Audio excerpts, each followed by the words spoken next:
Sebuah bangunan yang dulunya merupakan pabrik konveksi penghasil baju ini terletak di pinggir jalan di daerah Tangerang Selatan. Pabrik ini pertama kali dibangun sejak tahun 1980 selama 30 tahun beroperasi. Akhirnya pabrik ini harus mengakhiri masa kejayaannya di tahun 2011. Ini pabrik konveksi dulunya, sekitar tahun 80-90-an lah. Nyatanya, tak hanya alasan yang mampu diterima oleh akal sehat saja. Tetapi ternyata selama pabrik ini beroperasi tidak jarang karyawan-karyawan pabrik yang rata-rata merupakan perempuan mengalami berbagai macam teror dari makhluk-makhluk gaib yang memang sudah lama tinggal di tempat ini. Misalnya saya jaga malam nih, ada suara-suara keras gitu kan di atas atap, tapi nggak ada apa-apa tuh. Misalnya suara kucing itu, kucing juga suaranya nggak keras kan. Setelah pabrik ini kosong selama 13 tahun lamanya, sosok-sosok makhluk astral yang dulunya ketika masih aktif hanya mengganggu karyawan pabrik, sosok-sosok makhluk astral ini pun semakin sering meneror warga yang berada di sekitar pabrik. Perempuan yang sering nongol itu mukanya udah tua sih. Tak hanya itu saja, jalanan yang tepat berada di depan pabrik konveksi ini nyatanya sering memakan korban kecelakaan. Lihat kejadian itu mobil nabrak tiang listrik yang masih roboh itu, secara tiba-tiba itu dikira jalan ini lurus. Lantas, apakah penelusuran kami mampu membuktikan sosok makhluk astral yang ada di tempat ini?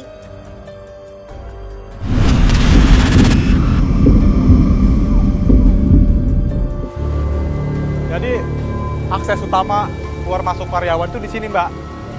Yang depan ini ya. Sebenarnya kita bisa lewat sini, cuma karena sekarang itu sudah terkunci, jadi kita buat masuk ke dalam itu aksesnya lewat sana, lewat lorong. Pabrik konveksi yang sudah lama kosong dan terbengkalai membuat kami tidak dapat masuk melewati pintu utama. Namun kami diajak untuk melewati jalan lain menuju dalam pabrik, ditemani oleh Bapak Mukhtar selaku mantan security di pabrik ini. Kami pun mulai menelusuri tempat-tempat yang sering terdapat gangguan kepada karyawan yang masih aktif. Ya, ini balkon, ini kantor ya, office ya. Jadi di sini ada marketing, HRD, purchasing semua ada di sini gitu kan. Kalau cerita-cerita kejadian apa gitu ya di sini tuh yang karyawan kesurupan seperti itu, mungkin karena dia melihat hal yang sosok-sosok yang paling sering nampak itu orang yang gak ada kepalanya itu. Jadi satu hari itu ada yang kesurupan minta kepala kambing. Selesai hari ini besoknya ada lagi yang kesurupan, kadang nggak diturutin, tapi akhirnya lama-lama itu kan akhirnya jarang kesurupan tuh. Kita juga kan di sini setiap misalnya kayak setiap hari ulang tahun pabrik ini itu kan ngadain selamatan seperti itu.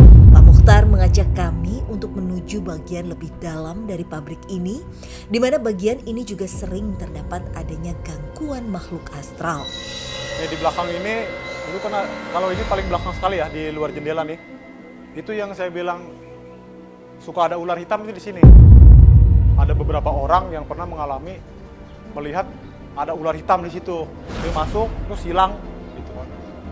Bisa jadi kemungkinan ular siluman.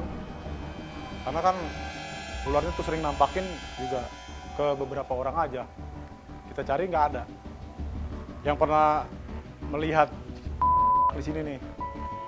Ini di sini di ruangan ini nih. Jadi kan ini dulu gudang nih, gudang aksesoris ya. Barang-barang kecil kayak gitu. Ada pernah karyawan itu pas jam istirahat kan mereka keluar nih.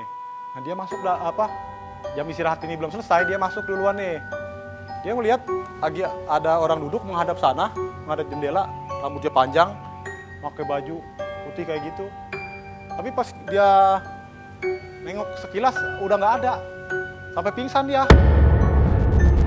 Semakin penasaran dengan apa yang dikatakan oleh Bapak Mukhtar, kami pun terlebih dahulu mencoba membendung rasa penasaran itu sebagai bekal untuk penelusuran kami malam ini. Lantas, apakah kami mampu menguak misteri yang sebenarnya terjadi di pabrik konveksi ini yang sudah terjadi bertahun-tahun silam?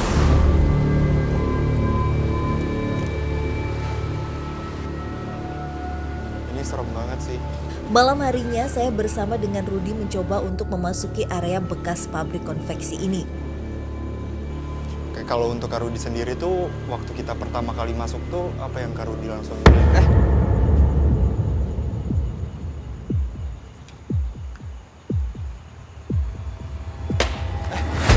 Benar Kak Rudi?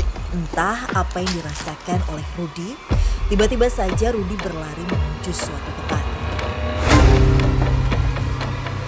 Kak Rudi!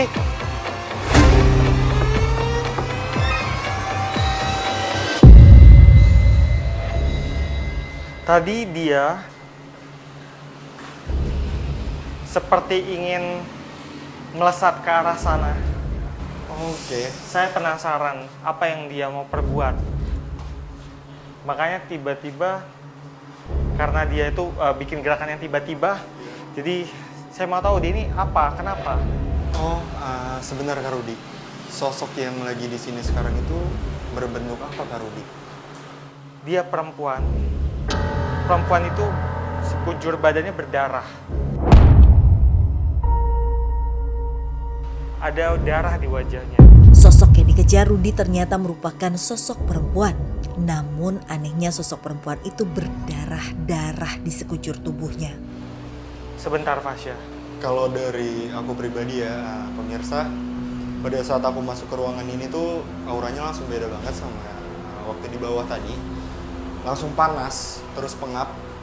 Udah dapat informasi Kak Rudi dari sosok wanita ini? Dia adalah jin korin dari seorang korban kecelakaan di depan. Kemudian dia menyukai tempat ini. Dia tinggal di sini dengan keadaan terakhir kali dia, dengan sekujur berdarah-darah itu, sekujur badan berdarah-darah itu. Dan dia ini nakal. Dia suka mengganggu, suka menakut-nakuti orang. Oh, warga sekitar? Iya. Atau orang yang lewat Kak Rudi? Orang yang lewat, warga sekitar. Tiba-tiba dia jalan di udara, tiba-tiba dia naik duduk di jok. Jok motor ya? Iya. Tapi dia bilang selama ini dia nakut-nakutin sih nggak ada yang celaka. Jadi belum ada yang menyebabkan celaka gitu.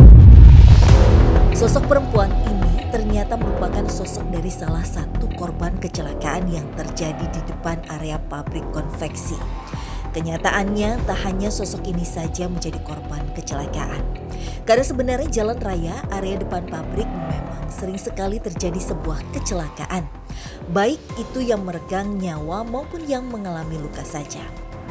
Ya belum lama, baru kemarin ada kecelakaan. Itu tukang parkir. Kecelakaan dia. Di dekat sini, dekat putaran balik situ. Yang parah kakinya. Kakinya itu patah. Oke, Kak Rudi. Kalau alasan sosok atau makhluk ini sendiri itu tinggal di bekas pabrik ini tuh kenapa Kak Rudi?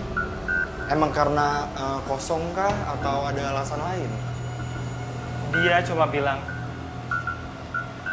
di sini nyaman. Sudah berapa lama Kak Rudi sosok ini tuh tinggal di tempat ini? Atau di bekas pabrik ini? Dia bilang nggak terlalu lama. Oke. Tapi dia juga bilang ada penyebab lain yang menyebab kecelakaan di sini. Termasuk dia sendiri, dia juga adalah korban dari sesosok gaib juga. Di sekitar sini ya Kak Rudi, berarti bukan benar-benar di pabrik ini? Di pabrik ini. Di pabrik ini? Adanya kecelakaan di area jalan dekat pabrik ini nyatanya bukan hanya karena keteledoran manusia saja. Karena nyatanya hal ini juga merupakan ulah dari makhluk astral yang berada di dalam pabrik konveksi ini. Oke, tapi Kak Rudi, selain sosok wanita ini tuh ada lagi nggak sih sosok yang mengganggu entah pengguna jalan ataupun warga sekitar yang dari tempat ini? Di sini rame, Vas. Tadi terutama di daerah sebelah sana. Itu perasaan saya tuh kayak ada yang lewat.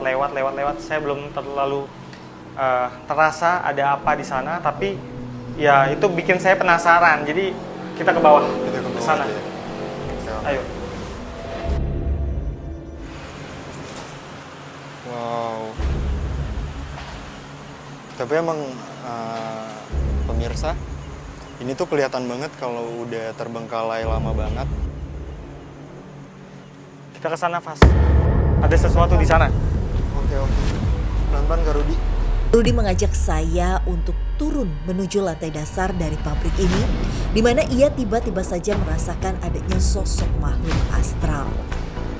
Ini, Di sini. yang tadi saya lihat dari atas. Oke, sosoknya tuh berbentuk apa Kak Rudi?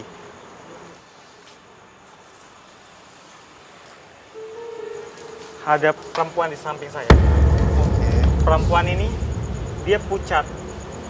Oke. Matanya sayu, Oke. rambutnya panjang. Dia ibu muda. Seperti ibu-ibu muda gitu perawakannya. Iya. Dulu, dia adalah seorang yang giat bekerja. Jadi ini adalah korin dari seorang karyawan. Di pabrik ini, sorry Kak Rudi. Betul. Oh. Wow, kamu suka nakut-nakutin juga?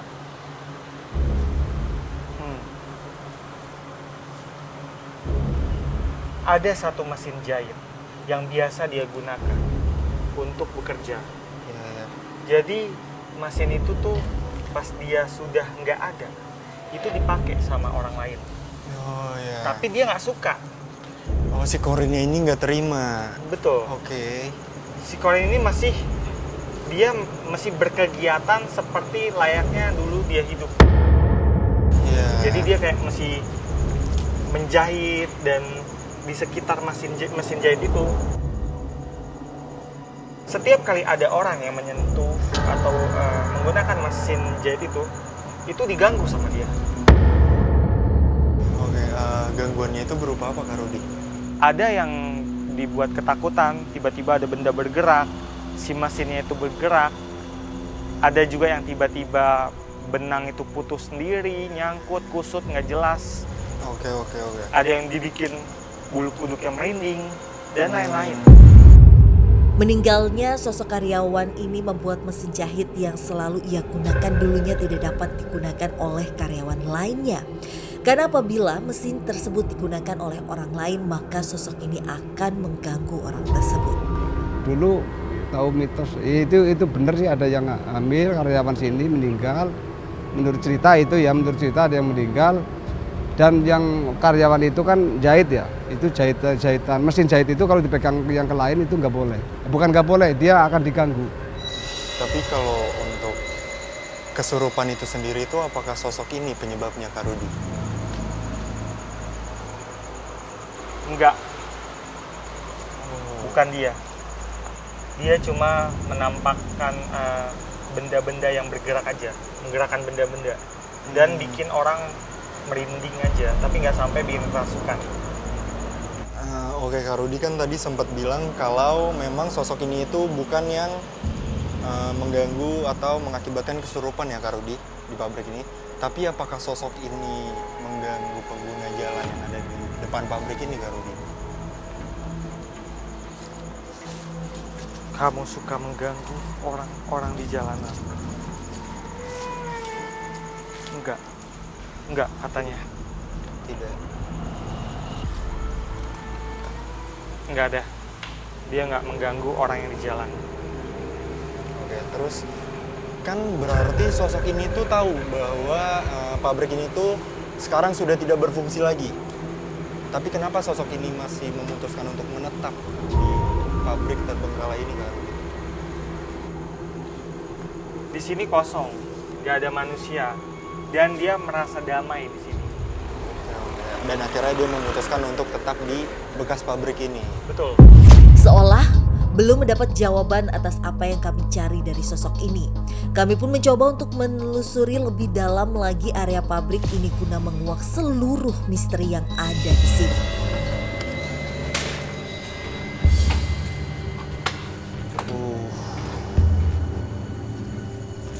Apa Kak Rudi? Ada yang gerak-gerak, ada yang berlarian.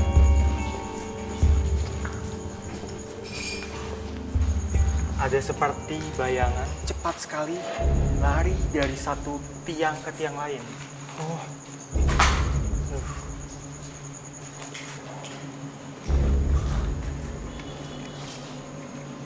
Saya boleh minta night vision? night vision tim.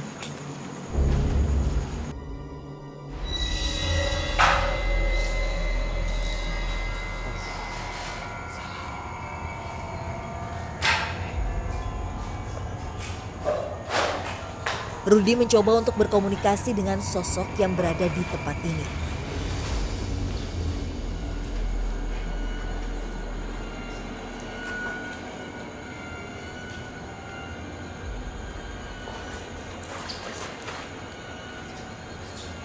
Di dalam sini Vas, Ya, sosoknya.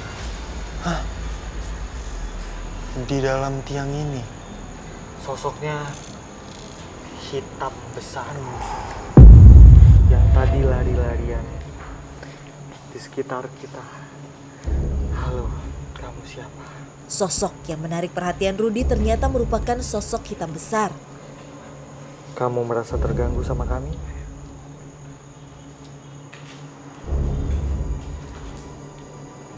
Ya, dia bilang dia nggak suka kedatangan kita, Vas. Oke, kenapa Kak Rudi dia nggak suka? Nggak suka. Berisik. Apa tuh? Bawa lampu-lampu kan? Oh, merasa terganggu berarti ya, oke. Saya mau bicara sebentar, boleh kan?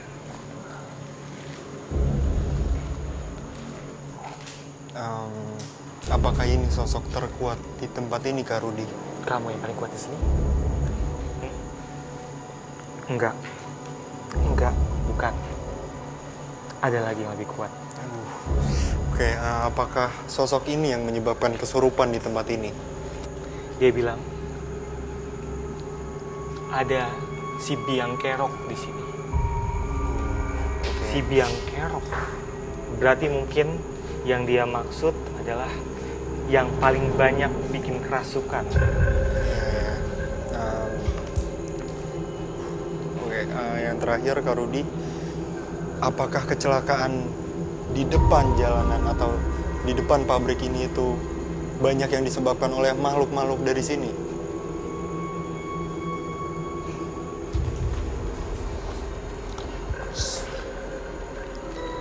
Dia bilang ada beberapa makhluk yang memang suka ke depan, ke jalanan, dan menyebabkan kecelakaan. Tapi dia sendiri dia nggak suka jalan ke depan. Wilayah dia di sini. Ya. Dia sudah lama di sini, Mas. Oke. Bahkan sebelum tempat ini ada. Oh, berarti jauh sebelum tempat ini tuh dibangun menjadi pabrik. Betul. Oke. Aku ada pertanyaan lagi Kak Rudi. Apakah tragedi-tragedi yang terjadi di tempat ini seperti ada karyawan yang tersetrum dan tragedi lainnya disebabkan oleh makhluk ini atau makhluk di tempat ini? Kamu yang menyebabkannya.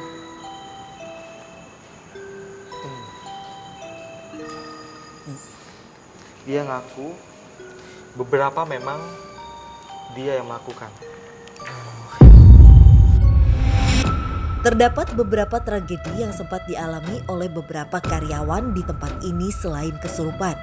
Meskipun tragedi tersebut tidak benar-benar sampai merenggut nyawa karyawan secara langsung di tempat ini. Dulu pernah di sebelah sini kan gudang ya. Itu karyawan tuh kesetrum, dia naik ke rak, padahal itu nggak ada arus. Arus yang nempel ke rak itu, tiba-tiba dia kesetrum sampai udah mau meninggal. Tapi ada yang lebih banyak, Mas. Si biang kerok. Si biang kerok itu ya. Oke. Boleh dinyalain lagi nggak lampunya Kak Rudi? Biang kerok itu siapa sih? Lebih dari satu. Si biang kerok itu lebih dari satu. Oke. Oke, terima kasih ya. Maaf sudah mengganggu. Salam.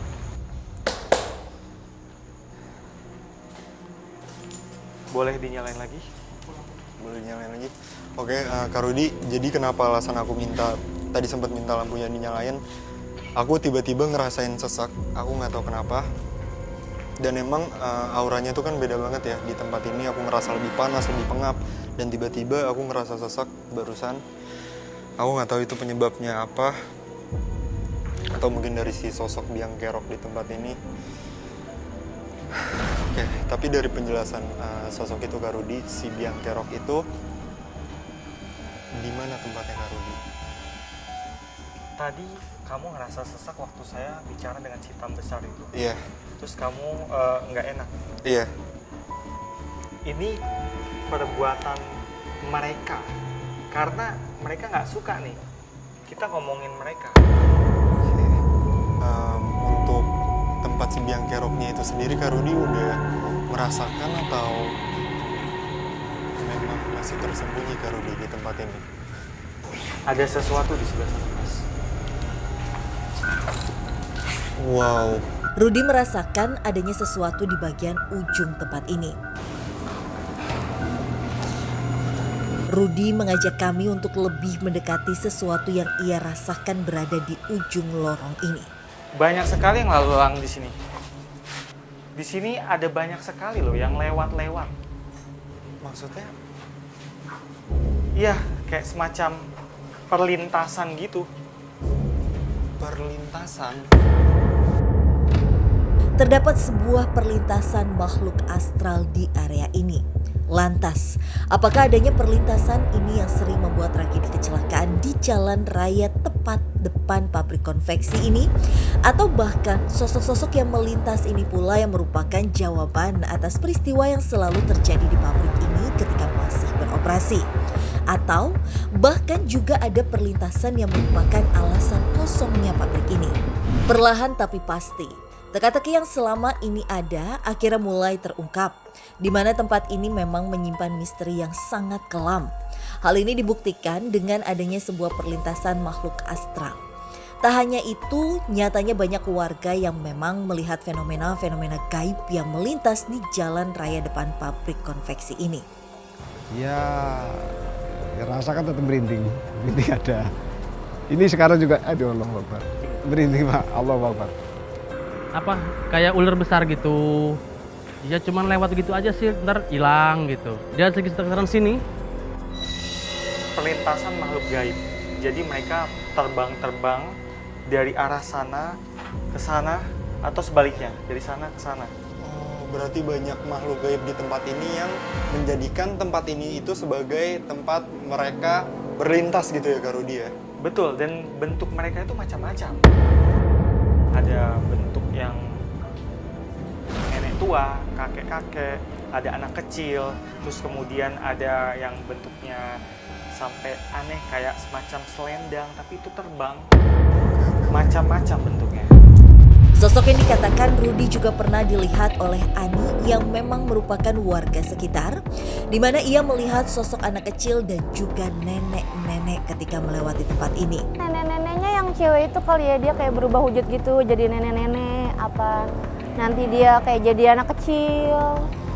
Kak Rudi, aku juga mendengar cerita dari warga sekitar bahwa dulu itu waktu tempat ini masih aktif, jadi ada salah satu pekerja yang masuk ke, ini kan kamar mandi semua ya, masuk ke kamar mandi lalu tiba-tiba pingsan.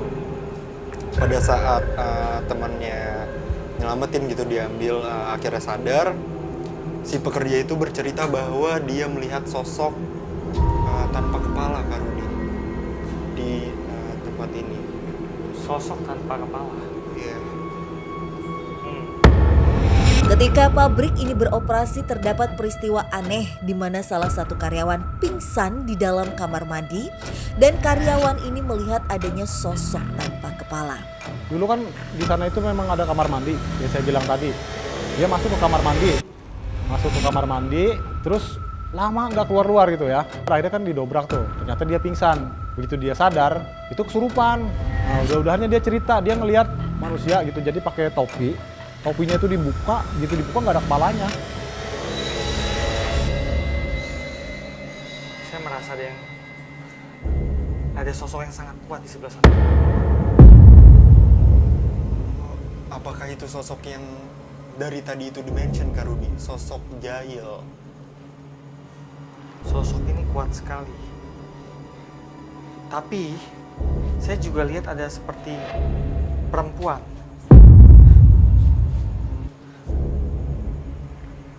Ayo kita Di ke sana. mana tempatnya Kak Rudi? Di sebelah sana. Rudi mengajak kami untuk mendekati sosok perempuan yang ada di ujung tempat ini, di mana itu merupakan tempat yang dirasakan Rudi sebagai wilayah sosok terkuat di sini. Oke, pemirsa, lagi-lagi di ruangan ini itu beda banget auranya. Sangat amat jauh berbeda dengan lorong sebelumnya. Ada seorang perempuan di sini. Kukunya panjang. Rambutnya berantakan, dia menggunakan gaun putih. Kukunya panjang sekali. Dan ada urat-urat di tangannya.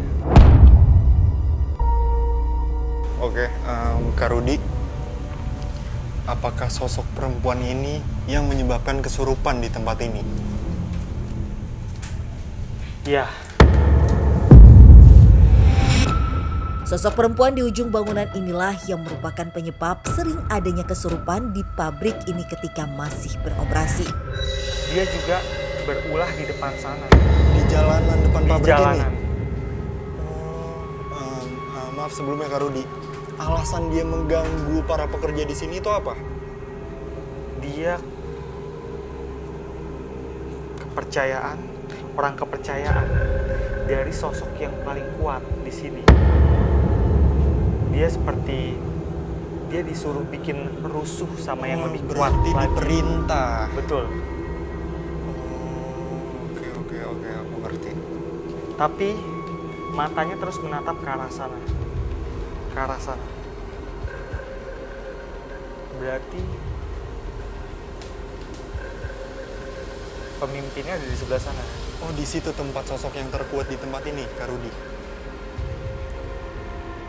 Siapa ya?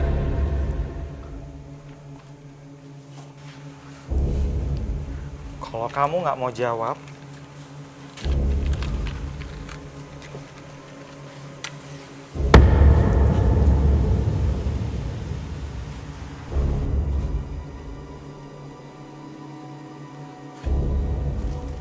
betul. Ada tuannya di sebelah sana. Tuannya ini bisa dibilang berbahaya. Jadi kita semua harus hati-hati.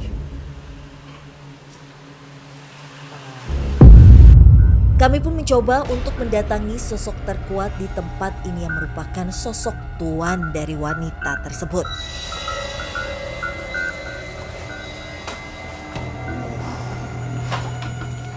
Assalamualaikum. Assalamualaikum. Awas, jangan maju.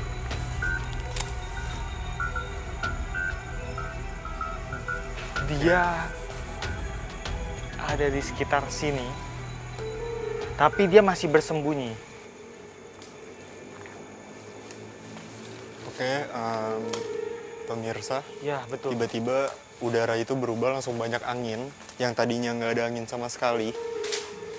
Ini di sini auranya kuat sekali. Dia memang tinggal di sini. Fas, kamu mundur, Fas.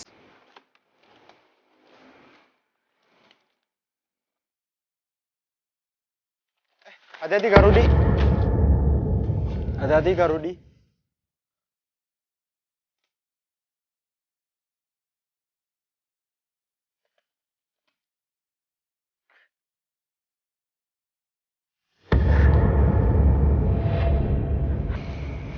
Kenapa kamu menyerang saya?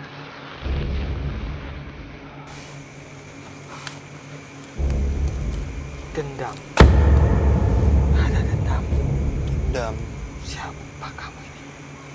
Siapa kamu ini? Oh.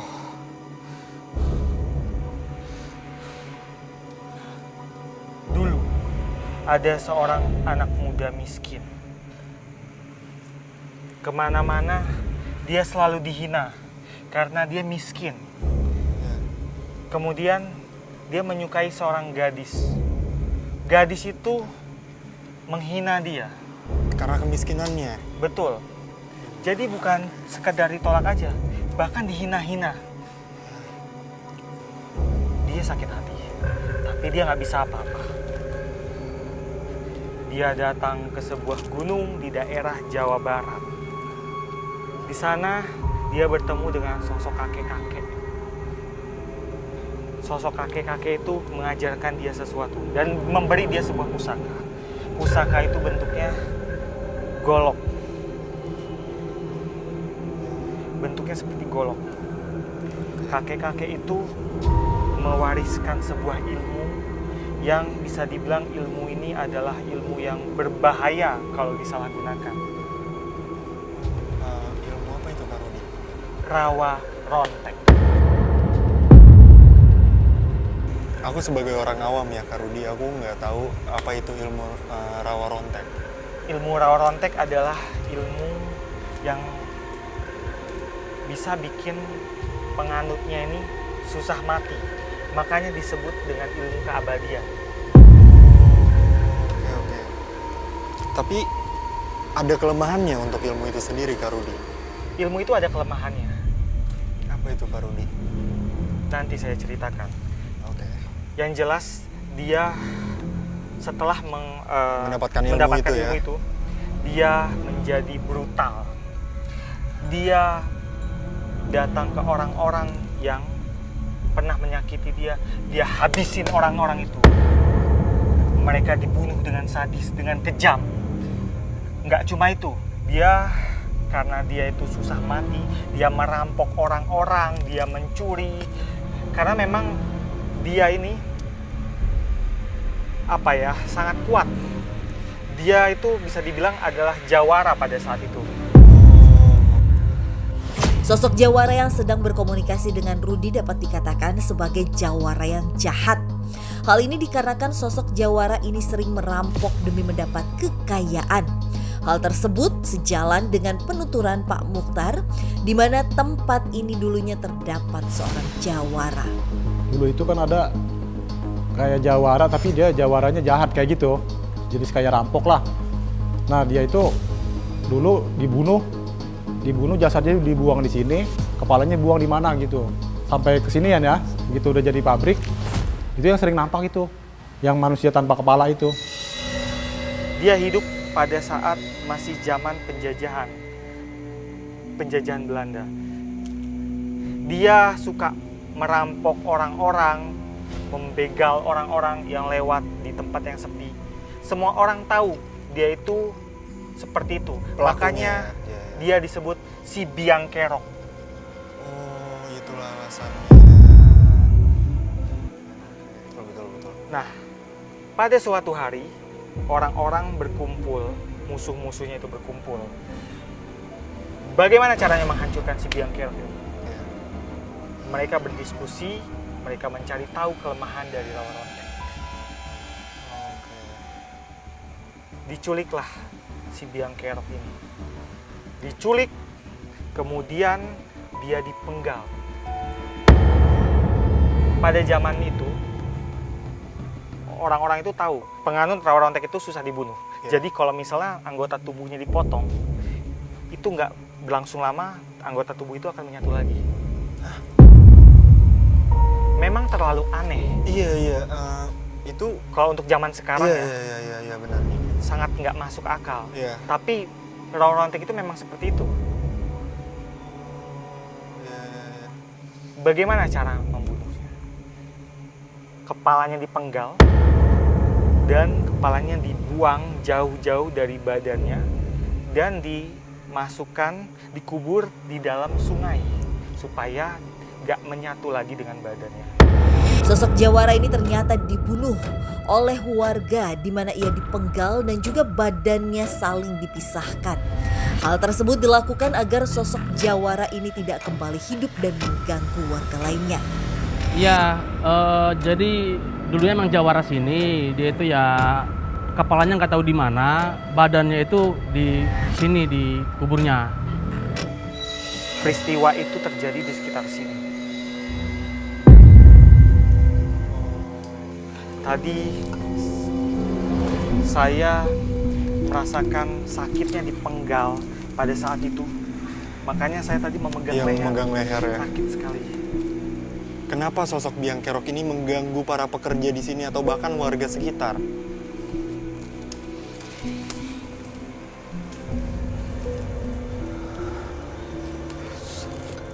Kenapa masalahnya dengan orang-orang ini?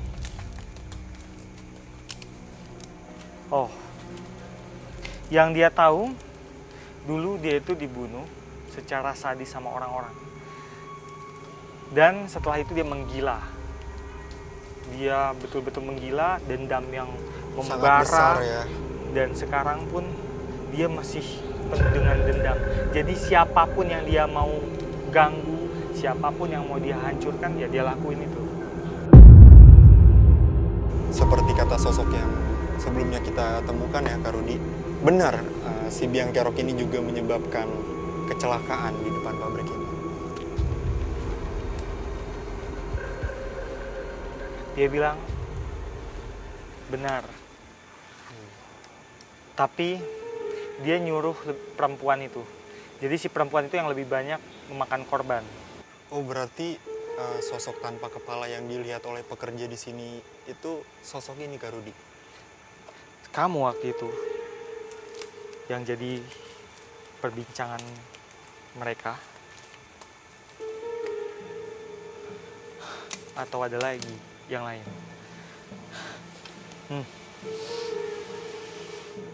Benar, itu dia.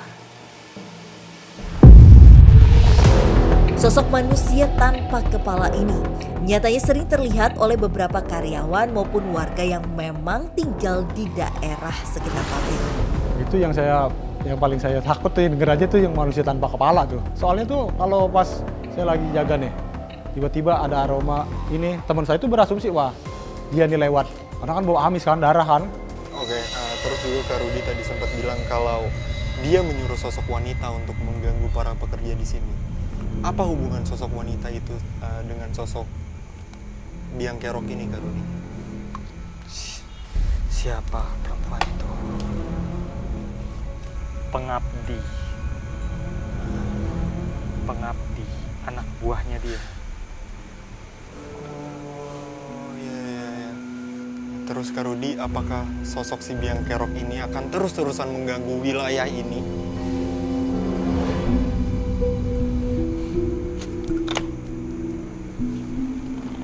Wow.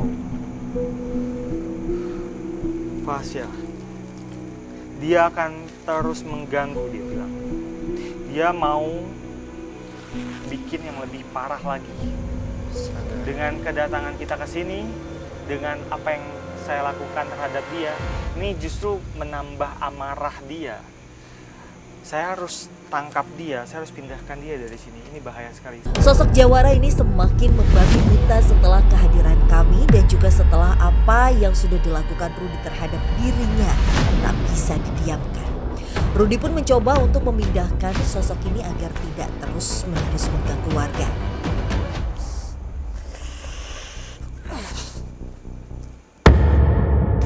Kak Rudi? Kak Rudi?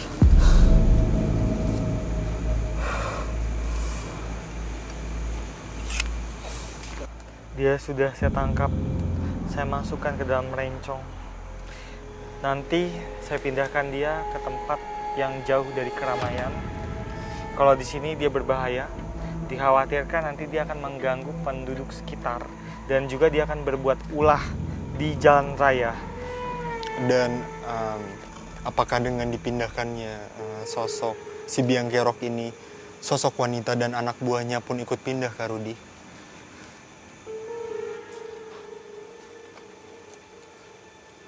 Ternyata enggak. Si perempuan itu akan berulah lagi. Saya harus cari perempuan itu. Dipindahkannya sosok Jawara ini ternyata masih menyisakan sosok wanita menjadi anak buahnya selama ini. Rudi mencari sosok tersebut untuk memindahkannya agar tidak lagi mengganggu siapapun yang ada di daerah ini maupun yang lewat di jalan raya depan pabrik konveksi. Dapat. Dia juga harus dipindahkan. Kalau nggak dia bahaya. Dia berbahaya. Untung kamu mengingatkan saya. Apakah dengan dipindahkannya si biang kerok dan sosok wanita ini tempat ini akan aman? Iya, tempat ini aman. Karena mereka berdua adalah sosok yang paling bikin ulah sampai bikin orang-orang di sini celaka. Oke, Kak Rudi, aku udah dapat kesimpulan untuk penelusuran kita pada malam hari ini.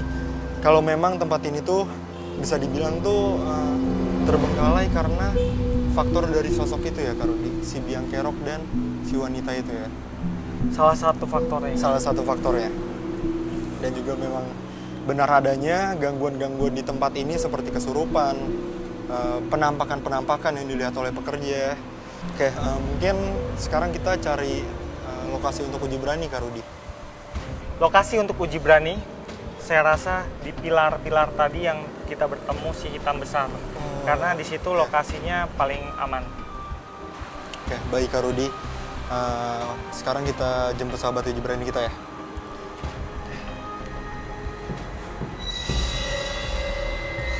Kami memilih salah satu ruangan yang terdapat banyak pilar sebagai lokasi untuk uji berani malam ini.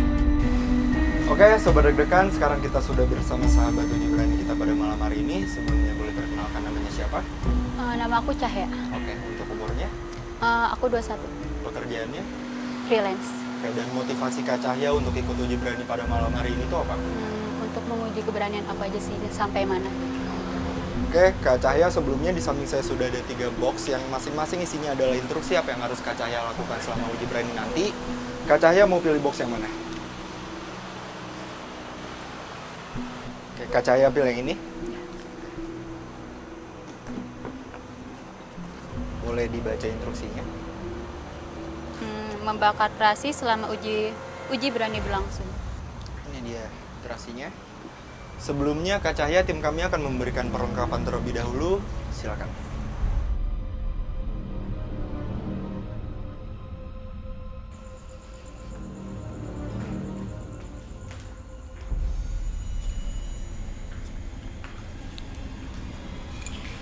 Oke, kita sudah sampai lokasi uji berani kita pada malam hari ini.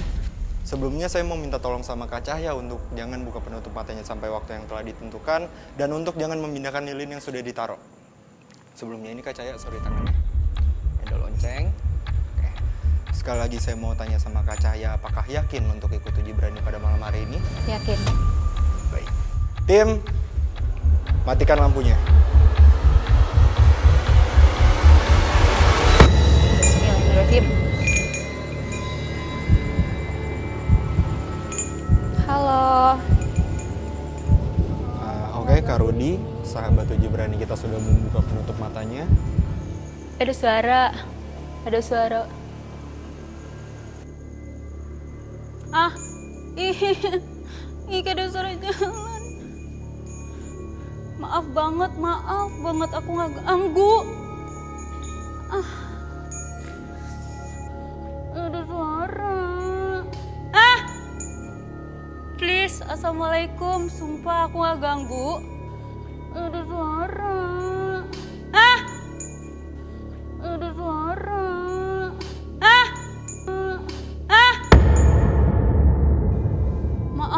Maaf banget kalau aku ganggu kalian, tapi aku sumpah aku niat nggak ganggu. Itu suara apa? Sumpah. Itu kayak apa ya? Bunyi pintu atau apa keseret gitu loh. Nggak mau. Sumpah aku merinding banget.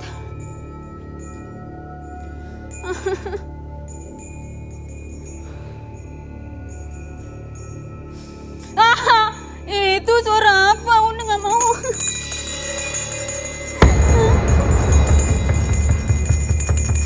Itu suara.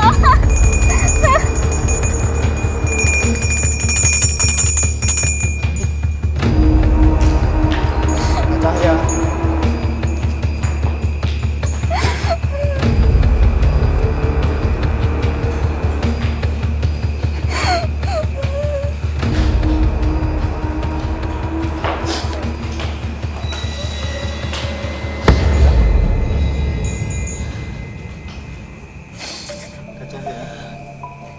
Sebentar, ada yang nempel di dia.